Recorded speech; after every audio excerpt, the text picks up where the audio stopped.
Hello friends, welcome to my YouTube channel. तो आज हम देखेंगे स्पाइनल इंजरी में जो इश्यूज होते हैं उसकी वजह से हमारे कई बार ऐसा होता है कि हमारे शरीर के नीचे के दोनों अंग इन द सेंस कि दोनों पैर काम करना बंद कर देते हैं। तो क्या प्रॉब्लम होती है, हमारा जो वॉकिंग पैटर्न है वो कैसे बदल जाता है। तो ये हैं मिस्टर दीपक और अभी 3 महीने पहले रोड एक्सीडेंट में इनको इंजरी हुई थी, स्पाइनल इंजरी हुई थी और इसकी वजह से इनको सर्जरी करानी पड़ी और उसके बाद इनके दोनों पैर नॉन वर्किंग थे।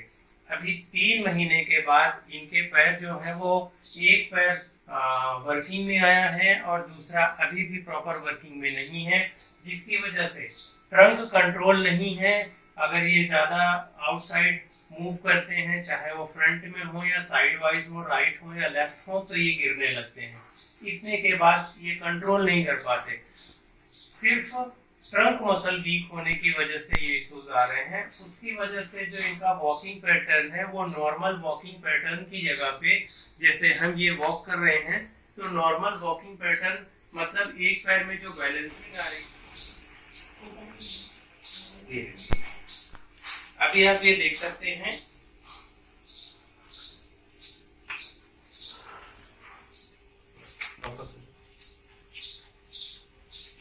अब ऊपर से नीचे तक थोड़ा जूम कर, पास में आते जाओ, जूम करते जाओ।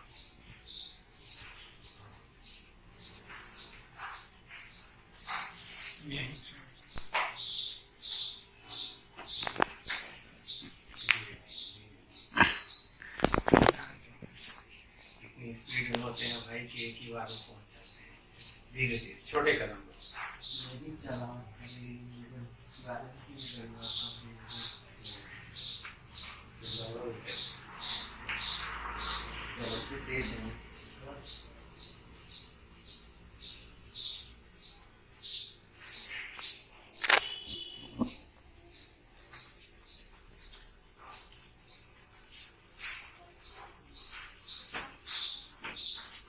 तो आपने देखा कि इनका जो वॉकिंग पैटर्न है वो ऐसे चल रहे हैं और इसका रीजन क्या है कि जो मसल कॉन्ट्रैक्ट नहीं कर पाती है तो उसको बैलेंसिंग करने के लिए हमारा जो बॉडी का ऑटो बैलेंस सिस्टम है वो इस तरीके से है कि अगर आप कोई लोड उठाते हैं, लाइट वेट उठाते हैं, तो बॉडी में कोई बैलेंसिंग की जरूरत नहीं पड़ती है। लेकिन अगर हैवी वेट उठाते हैं तो आपने देखा होगा कि अपोजिट साइड का हाथ आउटसाइड चला जाता है, या फिर हम कुछ लोड लेते हैं ताकि उसको बैलेंस करें। स्ट्रेट बॉडी में बैलेंस नहीं होता, स्ट्रेट बॉडी में बैलेंस नहीं होता है। या फिर ओवरलोड वेट हम लेते हैं तो फिर हमें बॉडी यूं करना पड़ता है, जैसे आपने 15 किलो का कोई पीपा या डब्बा उठाया, 10 किलो की बाल्टी उठाई, 10 लीटर की बाल्टी उठा ली और ये किया, तो यूं करके हम चलते हैं।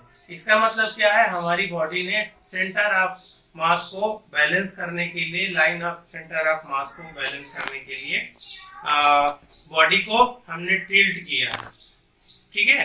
तो उसी तरीके से जब ये चलते हैं तो ये अपने आप को बैलेंस करने के लिए और पैर को उठाने के लिए यूं मूव करते हैं। अभी ये बराबर कॉन्ट्रैक्शन आ जाएगा तो नहीं होगा। शिफ्ट हम भी करते हैं क्योंकि अगर बॉडी को मूव नहीं करेंगे तो हमें चलने में थोड़ी दिक्कत होगी। क्यों? क्योंकि ये बॉडी का वेट आउटसाइड रहेगा।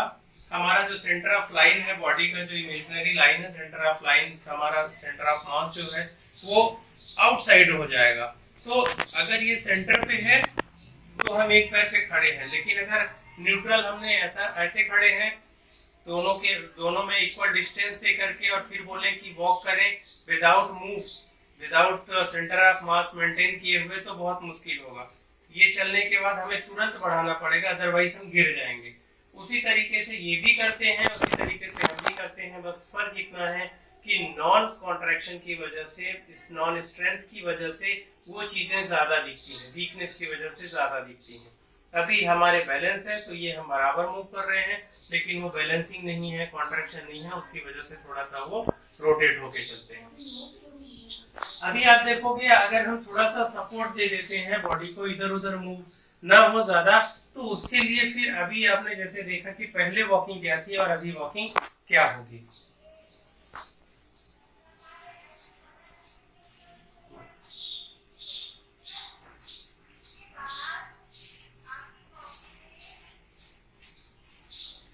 आराम से, ज्यादा कोशिश मत करो।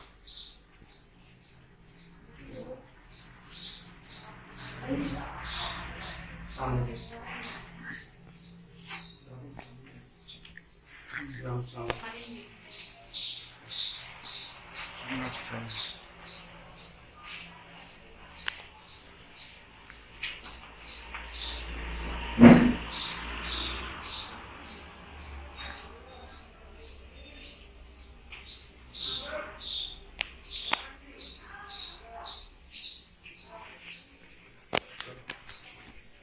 अब हमारा कंधा पकड़ो।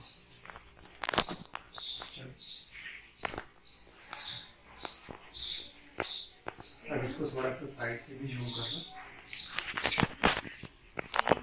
ये देखिए अभी हमने इनको सपोर्ट दे दिया। ट्रंक जो मूव कर रहा था, राइट लेफ्ट टिल्टिंग हो रही थी, उसको थोड़ा सा हमने कंट्रोल करने की कोशिश की और सपोर्ट दिया। तो इसकी मदद से अब आप देखिए जो पहले वॉकिंग थी और अभी की वॉकिंग, दोनों में कितने चेंजेस आ गए।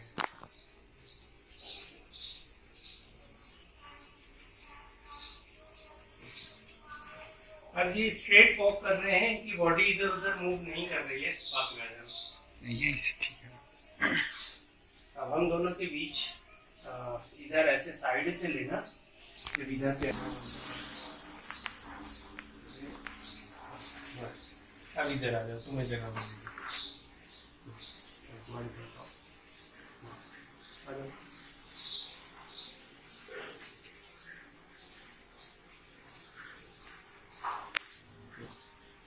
अभी कमर और बॉडी जो बहुत दिख रही थी वो दिखा रहा था।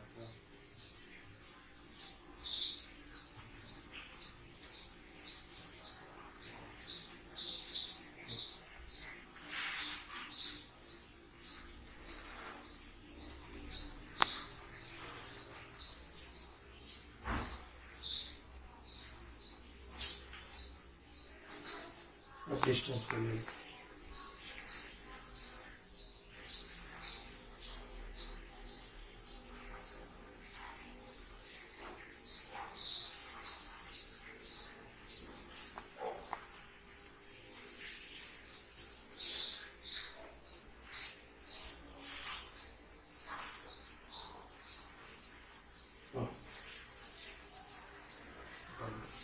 तो अभी जैसा कि आपने देखा कि पहले और अभी की चाल में काफी अंतर है।